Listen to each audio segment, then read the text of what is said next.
everyone, and welcome to the Comicasters Issue 8. I'm your co-host, MC Brown. I'm Colt Hudson. And we want to thank you all for joining us here in a great one live from Phoenix Comic-Con as we record this live. This is going to represent our Day 3 edition because due to hashtag SSS, hashtag Suicide Squad Saturday, we will be decked out in costumes, so we will unfortunately not be able to bring our podcast there per se. We might be able to do a special one. We've had, if we can, but if not, this will represent that one. But hopefully we can have Heath Corson with us if he's able to do it. If not, we'll try to do that on the fourth day, Sunday. So we're going to have a very special guest with us here, joining us. And that's going to be Dan Quiroga, and Dan's going to be joining us to discuss some things as well. And Dan had just arrived here, so live in the con, we're going to welcome Dan. Yeah, welcome Dan. Good to have you. Dan Quiroga. Dan, tell us where you can be reached. Okay, and I can be reached on Twitter at Doc B Banner. That's DOCBBANNER. And give us a little bit of your credentials and stuff in the comic industry, Dan. Formerly with Comic Book Therapy, now presently moving on to Geeks Rising. I was also the head host and chief coordinator of Tucson Comic Con's Batman 75th Celebration. Great. We welcome Dan here along with myself and Colt. As always, we can be reached at Comicasters on Twitter and Instagram, facebook.com/Comicasters. And as always, thanks to our good and great producer Craig Best, we can be found at thebeststation.net, and that's with thebeststation.net, also facebook.com/thebeststation. Drop Craig a line, thank him as usual. I want a special thanks to the Fast Pitch, also on the Best Station, for their plugs of us as well. Appreciate that. Myself and Dr. Eric Lenneberg record those great shows too as well. So we want to thank that show, and especially Craig Best. Craig does a great job with her putting together a show with the images, to go along with the audio here, and I always want to thank Craig for that. So this, as we were saying, representing our kind of Day 3 issue in case there are problems recording, possibly tomorrow. So as we record this on the night of Day 2, the second here, we did a Suicide Squad panel, which was a lot of fun. Colt, myself, Derek Ross, and special guest Heath Corson, so big plug for that. But we want to jump right into it, Colt and Dan. We have a message from a great fan that brought this to attention, and it's on our Facebook page as well. And this is from @RosebudGrindhouse. And this person asked, I believe this is a female, she asked, do you find the X-Men billboard offensive featuring Apocalypse choking Mystique? Do you feel that should not have made it to the billboard? This is talking about Rose McGowan's pointing this out, making a big deal about it. Or do you think that some of the, like Rose and others, are being a little too sensitive? She wants to know what we think about that. Perspective-wise, I can see where she's coming from. She wants to make a strong point on that. In our today's society and psychological, ramifications of how we're taking more seriously sexual assault, domestic violence, and such. Yeah, the interpretations can be seen that way, and I think that maybe that should have been taken into consideration. But what intrigues me is how Rose McGowan made the presumption, considering the role she's been in. When you consider the role she's played in, along with let's say the Tarantino movies with the Grindhouse, yes. Grindhouse, especially. She put herself through a serious rigmarole with Planet Terror, and then I believe with. Was she in Death Proof too? Briefly at the beginning of that, she was, yeah. I think she was the one that went crashing through the windshield on that one, and the first kill, I think, of there's actors escaping my name right now. Kurt Russell, I think it was. Yeah, right. Yeah. That's true. It's a good point, Dan.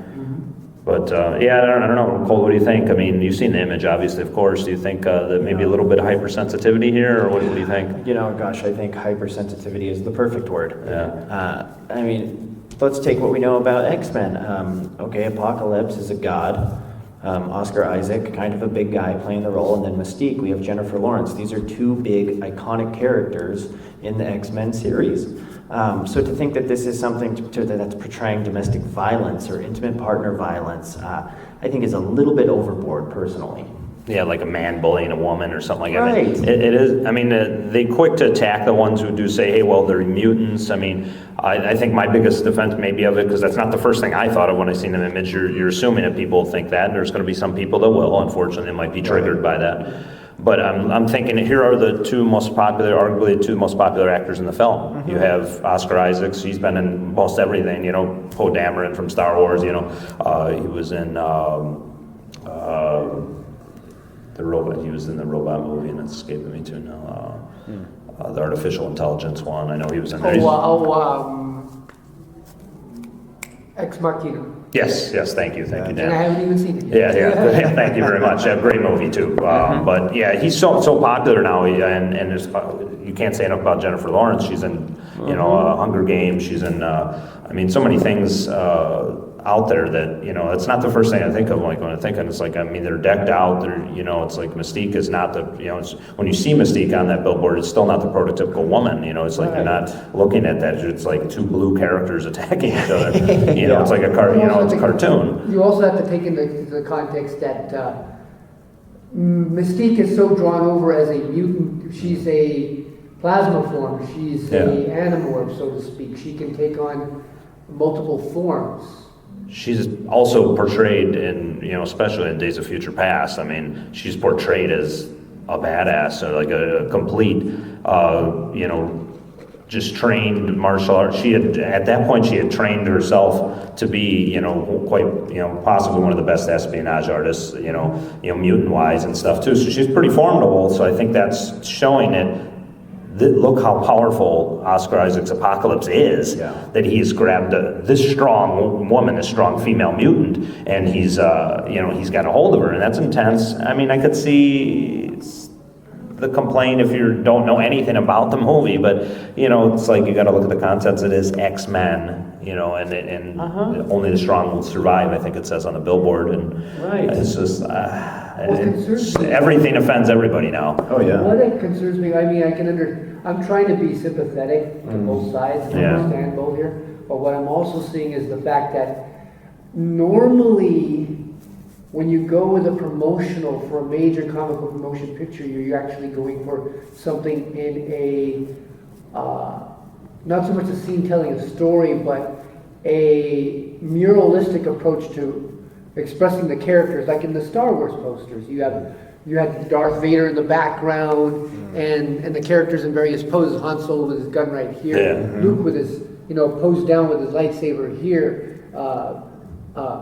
Princess Leia firing a pistol in one other direction, the droid standing in the background, Chewie ready with his crossbow.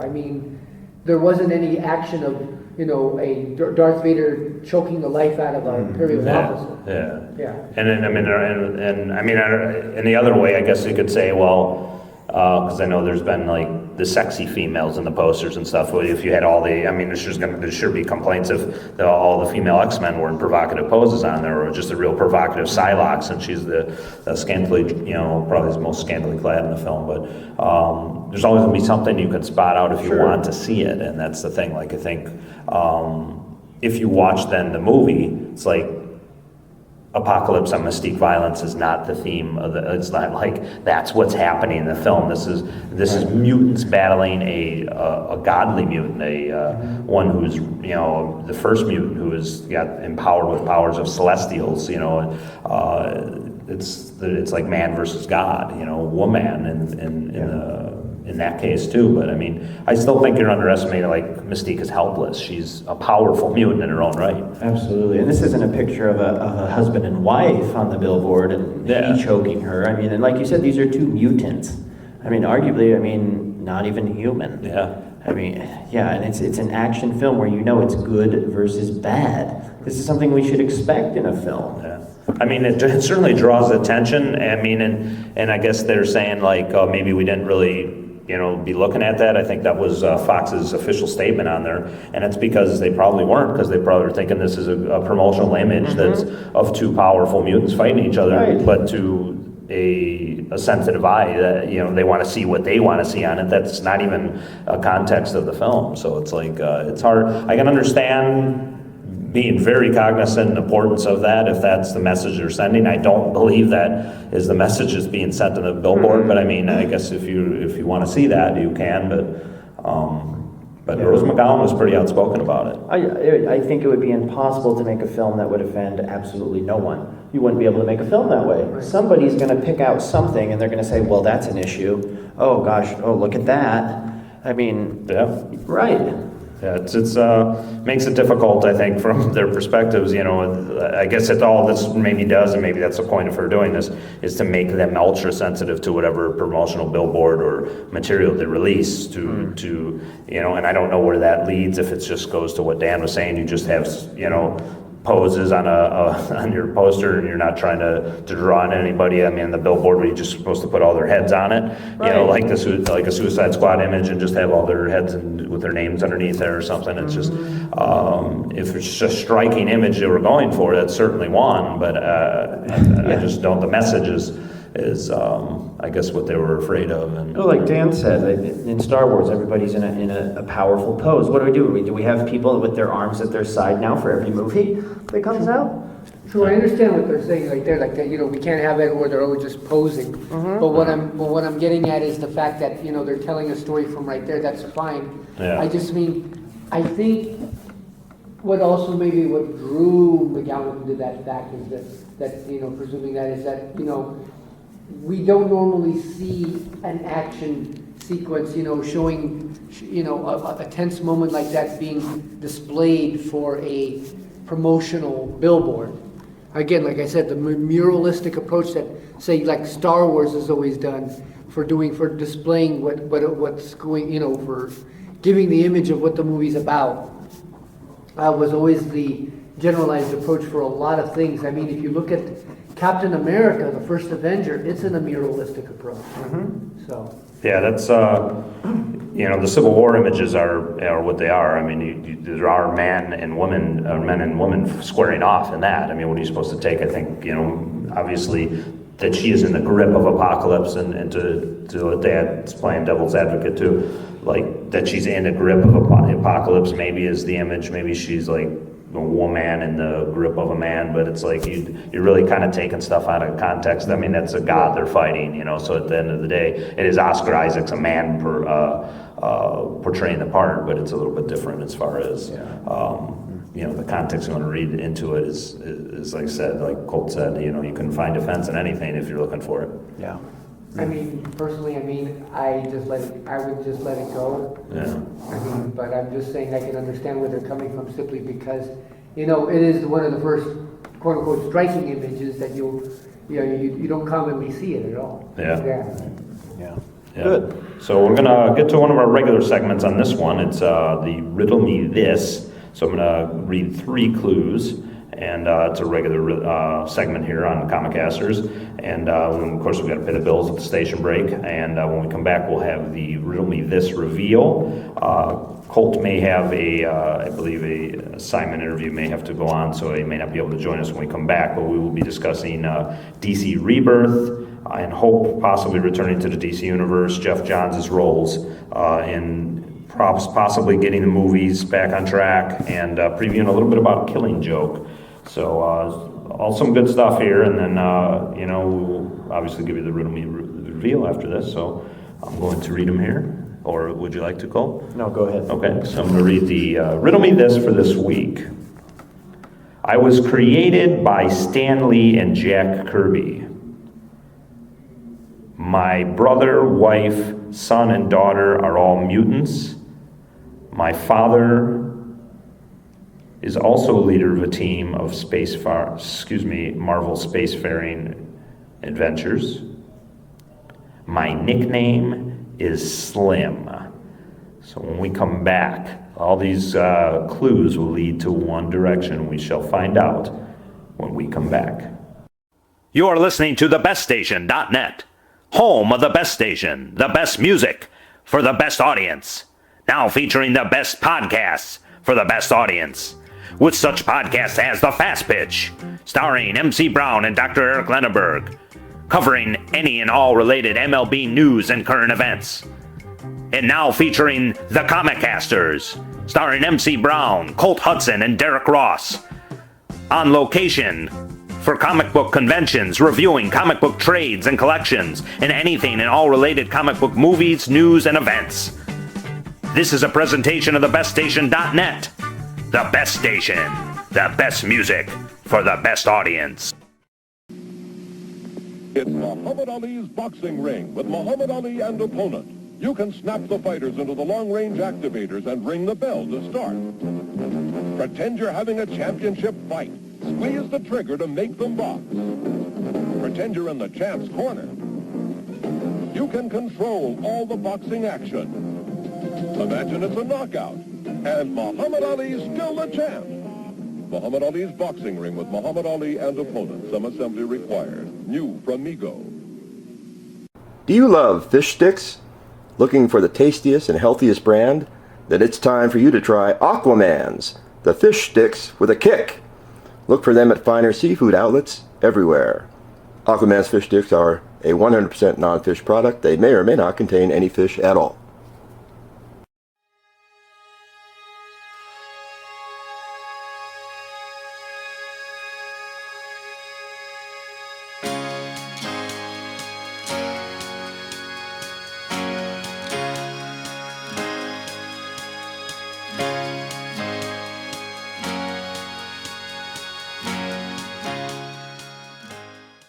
And we are back on the Comicasters issue 8. I'm MC Brown sitting here with Dan Quiroga, and we appreciate you being here this evening with us recording this, Dan. And we're going to get right into it, Dan. Some pretty big news from DC Comics, and the last time you joined us, we were gracious enough to have you. We're talking a lot of stuff Marvel, so we're gonna that was issue 6. So we're having Dan back here and here at Phoenix Comicon. We're going to talk a little bit about DC Rebirth and Jeff Johns spearheading this, and this is trying to get the DC universe back on track, with hope being an infused theme, reestablishing legacy characters, and infusing maybe a much-needed injection to the DC universe. What do you think, Dan? I think it's a good step in the right direction. I mean, Jeff Johns has a proven track record for several years. I mean, for one thing that was always ingrained to me for the last few years is that Jeff Johns was a primal force in basically reestablishing the legacies, if not the mythos, for the very core of Green Lantern. And with that in mind, I mean, this is a guy that basically understands what the Green Lantern mythos is truly about. And I mean, just from that alone, it seems like he has a well-established grounding for the rest of the DC universe. He's definitely going to provide an excellent resource for reestablishing the characters. He obviously, from what he does, he knows his knowledge about the characters. I mean, he's got a following, very good following with his fandom community. I mean, there's even Easter eggs on his own name within Smallville. So I mean, that's a good tie-in to tell people that, hey, people appreciate this man and what he does for DC Comics. Oh yeah, no question. Without Jeff Johns, DC would be in serious probably trouble, because I don't think you find anybody who cares as much about the key elements, like you're saying, that he found in Green Lantern and Green Lantern Corps, and restoring that whole universe back to prominence. And Hal Jordan at the spearhead in that. He did the same thing with Flash and Barry Allen. And I think with this, he used Kid Flash as the anchor. Kid Flash, a lot of people just the Wally West version, and that's how he returned. Kid Flash, Wally West returning it as the focal point character of this. And obviously there's going to be some spoilers in there, and they were spoiled before the even story, so hopefully as you guys, if you don't want to hear anything about Rebirth, then obviously we're going to spoil some stuff. But Kid Flash has returned, and he's saying somebody stole something from the DC universe, and that's a mystery here throughout this theme. And we're also reintroduced to characters like Ryan Choi, absent from the New 52. Ted Kord returns, and an established relationship. The most probably well-known Blue Beetle of the late 80s, early 90s, Dr. Fate as well. So there's keys to a lot of characters, and the JSA may be returning with them, restoring those legacy characters, restoring the relationships like Black Canary and Green Arrow. Something's missing, and that's said in the story. And And Jeff Johns is trying to bring that stuff back that maybe chased away some people, Dan. Like myself, I'm gonna be honest with myself, I felt alienated with the New 52. I love the legacies. I loved that part about the DC Universe and DC Comics, and I'm excited again. I'm cautiously optimistic because this took a long time, obviously, because New 52 was that's what they were building. But I'm excited, but cautiously excited. But a lot of stuff established. The surprises of it, obviously, was the Watchmen connection, and they're using that element in this, Dan, to try to explain maybe some of the things we're missing are maybe all a result of the Watchmen's interference in the DC Universe. And they weren't canon in the DC Universe, but Dr. Manhattan maybe revealed the man, I believe is revealed is the mastermind behind the missing years and relationships of the DC Universe. So looks like we might be looking at a DC Universe with Dr. Manhattan as its main villain. Integrating some of the elements of the Vertigo comic line. Yeah. I mean, I think it sets a good precedence for trying to make some progression and evolution into DC as well. But yeah, bringing it back to its legacies is probably the best thing, what people have always been comfortable with and would probably be best comfortable with. The idea of bringing in Dr. Manhattan, let's be honest. Aside from Jeff Johns, Alan Moore has established himself as a prominent idea man for conceptualizing characters, situations, and ideas for DC. So, bringing in the Watchmen is not necessarily a bad thing. I could see, it's not necessarily a good thing for the people who want to keep it purist, but it would probably give it an interesting perspective. Yeah, it might be that symbolism there that using both Jeff Johns and Alan Moore's ideas in the same story is definitely something that's going to be unique. And there's the rumors that Mr. Oz character that's talking to the returning classic Superman who's in this universe is Ozymandias. So if that's the case, which signs are kind of pointing to, then what is Ozzy doing in the DC universe? He certainly was the de facto villain of Watchmen, depending on your perspective of it. He was the one that was, going back to Watchmen, that caused it. He was the smartest, most intelligent man alive, and could he be having something to do with this as well? And that's very well could see more too, because I believe Batman in the story finds the comedian's button, the bloody button. So we might be looking at an infiltration of the Watchmen. So it's exciting. It's new stuff, old stuff returning, but it's new, fresh. Now again, you got beloved characters returning. loving Ted Kord. He's going to be used kind of in a mentor role. Wally West, huge fan favorite. It's servicing the fans' request finally to say, hey, something needs to change here. We want our legacies back, and Jeff Johns is the man to do it. So I believe it's in good hands. He's got a lot of responsibilities though with the movie plate. Was overseeing his movie plate. So. He can't be everywhere every time, so hopefully he can be the architect, I think, of the DC Universe, both in comics and movies, and I don't think there's anybody more capable of doing that, Oh yeah, he'll definitely provide a good presence for making sure everything stays to the letter.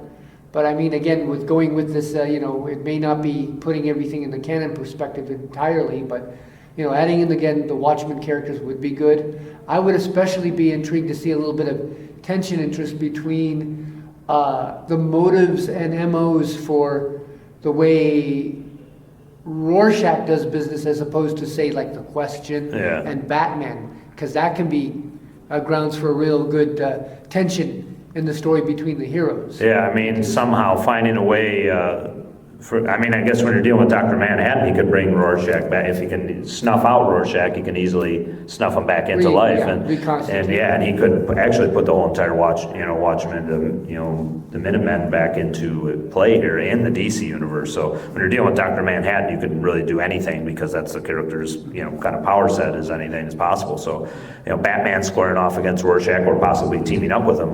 That's something that, might happen in this as this entire thing with the Rebirth plays out.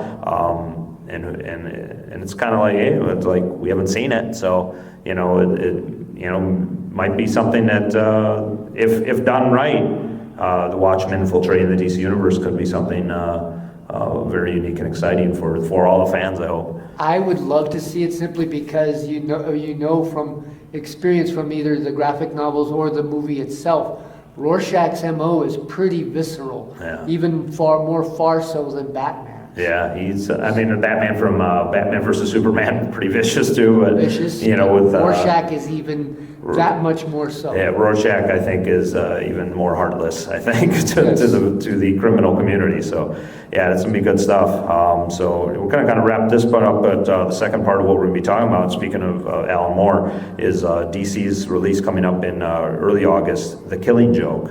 So a lot of buzz around this, and them keeping the story intact and a little bit more, I think, with Barbara Gordon to probably make it a little more sympathetic with what happens. But they're staying kind of true, pretty true to this, Dan. It's going to be exciting to see this play out because we've seen a lot of new 52-ish DC animated movies, and I'm not saying this because he was with the panel with us, but one of the better ones that wasn't necessarily Justice League New 52 was The Assault on Arkham by Heath Corson's, writing and stuff was very entertaining. But this one's going to be its own, universe here, which is good. I like them doing this, and it's adapting Killing Joke, and we all know that this is a pretty intense story. Well, yeah, it's a very intense story. I mean, you're dealing with the very fabric of what keeps, how should I say this, Batman's family alive. I mean, you've got some serious consequences coming down the line for Barbara Gordon, of course,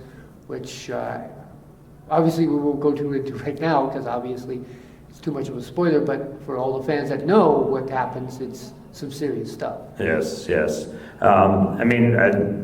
don't know how many printings Killing Joke is on now, but this is just kept perpetually in print by DC, one of its highest graphic novels and singular story. This was a story that was just meant to be out of continuity too. Originally, it wasn't meant to permanently handicap Barbara Gordon, but it was so much of a great story that DC decided to make this actually canon at the time, and it's probably, if not the best Batman versus Joker story. I don't know what else is eclipsing it, but certainly this is a one of the most visceral. Most, for sure, visceral, and just like you really get the Batman-Joker relationship, the yin and the yang out of this, and it's really, Joker's like, I need you, Batman, and Batman's put through the ringer because his friends, his confidant, his comrades, and his Batgirl cripple and Commissioner Gordon really taken and tortured. It's going to be interesting to see how this plays out in animated form, Dan, because it's just like. Probably not like we've ever seen. Well, it carries out itself on so many levels because you're actually looking, people are going to be looking at this video because maybe, the graphic novel's been out for a while, it's not always in constant print. Looking at this, they're going to see this as the definitive pretext to a lot of the stuff that is readily more available out, such as Batman No Man's Land, which carries some of that story over into that as flashbacks to what Gordon had to deal with earlier with the Joker, as well as Batman's experience with the Joker on it. Other things such as pretext, one that gives itself more of a pretext, derivative pretext to the prelude to Birds of Prey.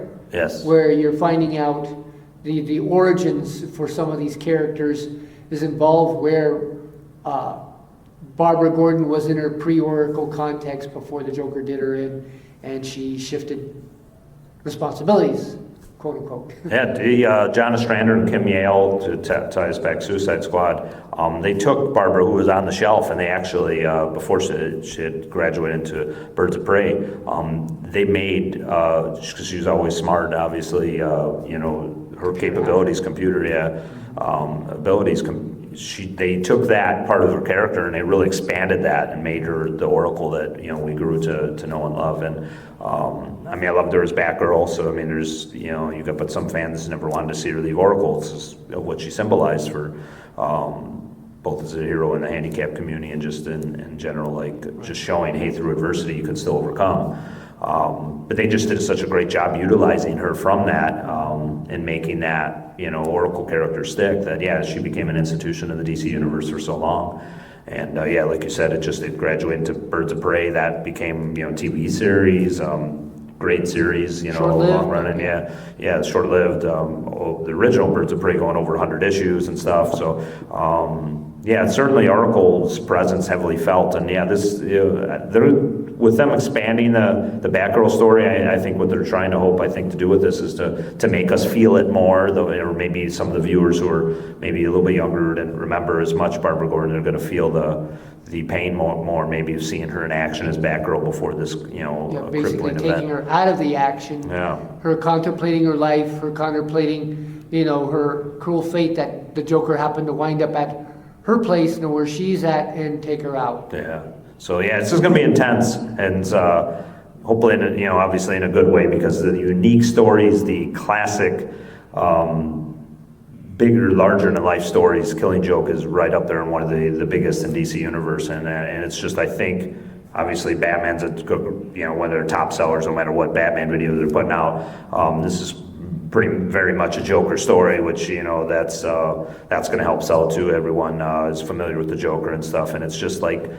Hopefully it's re-breaking down those barriers that when they first started doing the animated movies, they were going to do the contained stories that we all knew and loved. And, maybe Kingdom Come one day. I always hold out hope for Judas Contract being adapted, the great story by Marv Wolfman and George Perez, Teen Titans. I spoke to Marv briefly here at the con, and it's like, maybe the time has passed maybe for it, but, that was always something I was excited about. That was supposed to be one of the first ones, but I love seeing these unique stories that may not be New 52 inspired like they're doing, and it goes back and tells a standalone story like this. And this is what I think a lot of the DC animated and direct-to-video releases need. I mean, you need to throw one of these in there once in a while to really give us, a taste of what we remember the classic stories reading, Yes. But I think one of the more intriguing things is how they're going to actually move forward with the origin of the Joker. Yeah. That's going to be the one that's really going to fly off the shelves, because people want to know what definitively does DC want to make as canon for the Joker's background. Yeah, and Joker would then prominently feature in Suicide Squad a few days later after this is released. August is going to be the month for the Joker, so it's going to be pretty exciting. So this is going to be intense. Highly recommended. Obviously, we're both familiar with the source material, so we're both going to be excited, looking forward to see how this is adapted for the video release. Oh yeah, it's going to be exciting. I mean, and with all this anticipation again with the Joker, I mean, you have, the write-up for the original '89 Batman was a gangster known by the name of Jack Napier. Yeah. You have an interpretation of him in Gotham as Jerome Velasco. Yes. That basically went out the door as well. So you're thinking, what is DC going to have in mind for creating this Joker? And that's going to just add more fuel to the Killing Joke's hype. Yeah, for sure. Yeah, we're looking forward to that for sure. So, Dan, if you stick with us, we're going to do one more station break here. When we return, we're going to get some questions for you that kind of followed up on some of the stuff we did in issue 7, just kind of interactive stuff. And if you don't mind sticking around, we'll come right back and wrap the show up then. Sure. All right, so we're going to head to station break. When we return, we'll be back here with the great Dan Quiroga, and we'll be right back here on Comicasters issue 8. You are listening to The Best Station, the best music for the best audience. Find us at our home, www.thebeststation.net. Cincinnati, WKRP. What exactly did you have in mind, Mr. Carlson? What do you suppose he's up to? And I think I hear something now. A helicopter. Something just came out of the mountain. Perhaps a skydiver. There's no parachutes yet. Oh my God, they're turkeys! Turkeys are hitting the ground like sacks of wet cement. Thanks for that on-the-spot report, Lance. I thought it would work. It's pretty strange after that. I really don't know how to describe it. As God is my witness, I thought turkeys could fly.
And we are back here in the Comicasters issue 8 with our special guest Dan Quiroga. Dan, it's not like me, but it slipped my mind. We got the Riddle Me This reveal, so I'll just refresh the fans. I mean, I guess in our last issue we made them wait 2 station breaks before the reveal, so I guess that's what we're going to make them wait again on this one. So just a refresher, Dan, Riddle Me This. I was created by Stan Lee and Jack Kirby. My nickname is Slim. My brother, wife, son, and daughter, all mutants. And this is what I want to maybe tell the fans. My father leads the Spacefaring Starjammers. So none other than the great Reed Richards. Scott Summers. Oh, wait. Cyclops. Oh, I was thinking, Yeah, we stumped Dan just a little bit. It's pretty late, though, in Dan's offense. So, the great Cyclops, and that was one of Colt's favorite characters, along with Magneto, so I did that for him on this issue, and we appreciate Colt joining us in the first third of the show. So, Dan, we're back, and we'll do some of our regular segments. We did a thing, and this will be revealed on a follow-up issue. oh wait a minute, he was an altered being, not a mutant. Yeah. No, it's okay. Oh. So the Comic Clash is we get 2 characters to fight. So we kind of did in the last issue we took 1 DC villain, 1 Marvel villain, and you weren't with us on that, but I want to get your suggestion too. We're going to use it. If you had to pit 1 villain in the DC universe against 1 villain in the Marvel universe, I'll refresh the suggestions from the other co-hosts so you don't repeat them. We had Colt with Darkseid versus Apocalypse, or I believe it was Thanos. We had Deadshot versus Bullseye with myself, and we had Deadpool versus Deathstroke from Derek Ross, who you met on issue 6. So if you had to pick 1 villain, not using any of those, of course, from the DC Universe versus Marvel, who would you choose? And we'll use that as one of our suggestions for the fans to vote. A Karab of madness. Carnage versus the Joker. Great choice, Dan. Why don't you tell us why you would like to see that? For as long as I've read about Carnage and Cletus Cassidy, he is a revulsing,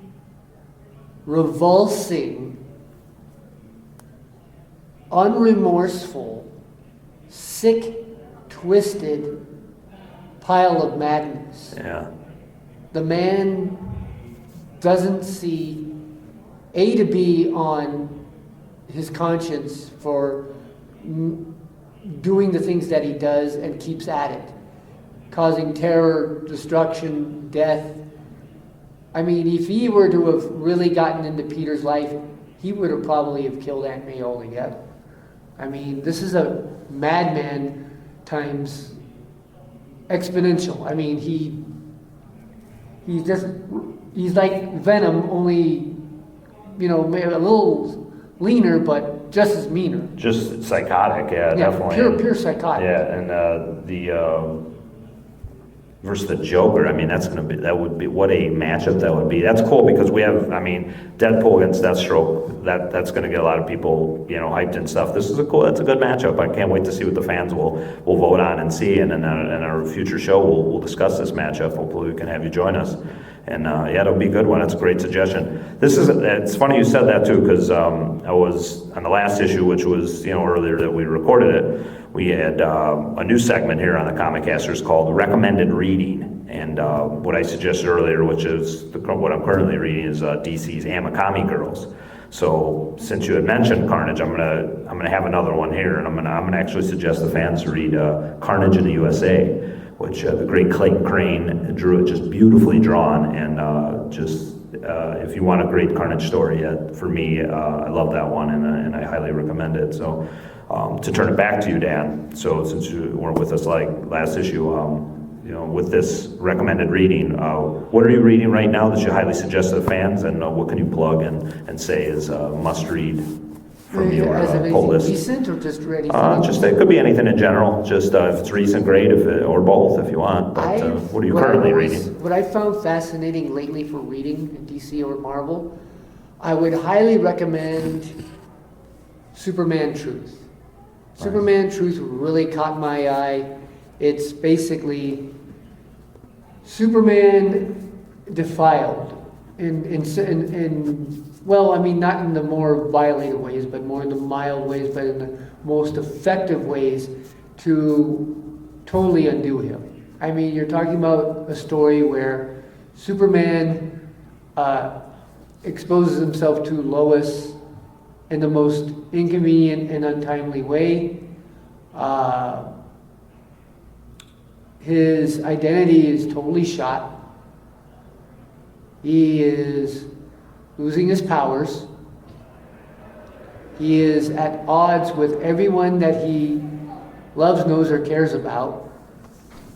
And pretty much it's Superman in situation unspeakable.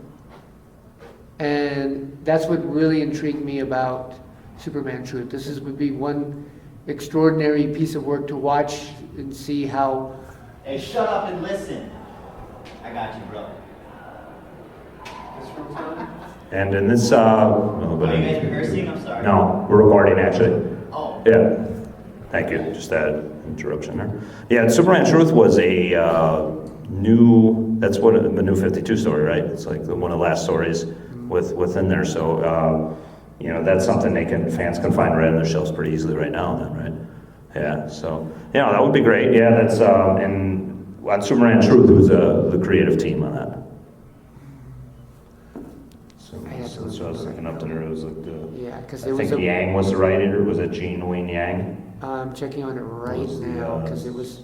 I basically just picked up the issue and ran through the first issue without even checking it so out. this was, I believe it was Yang who had done that. Let's see here. That was ending the run of basically the new 52 Superman because, I think in 52 he met his demise, I think, right? Writers for Superman Truth. Yeah. I think it was Gene Wayne Yang, I believe. Okay, let's see here. Yeah, it was Jin Wen Liang. Yes. So that's interesting read. I think in the new 52, Superman was just hard to relate to him. So it is good to hear you say that because with his story and stuff, you have a something you can sink your teeth into. With the new 52 Superman, I think is just the relatability to a lot of fans, and I think that's probably why they ended up taking him off the table and killing him and replacing him with original Superman or post-crisis, is because it's hard to tell that's Superman stories. With the new 52 Superman just had trouble relating. So I think if you find a story like Superman Truth, like you're saying, that may give the fans maybe Superman a little Truth, bit. I mean, it's just more like Superman Unraveled. This is a very intriguing story. And it's intriguing in the sense that you want to see how does he get himself out of this, because, I mean, the story goes beyond anything you can possibly imagine for Superman being from the god status that he has to being potentially seriously dominionized. Yeah, it's like, really unraveling, like you said, unraveling him completely. No power, it's stripping him down. No powers, his identity exposed to the world as who he is.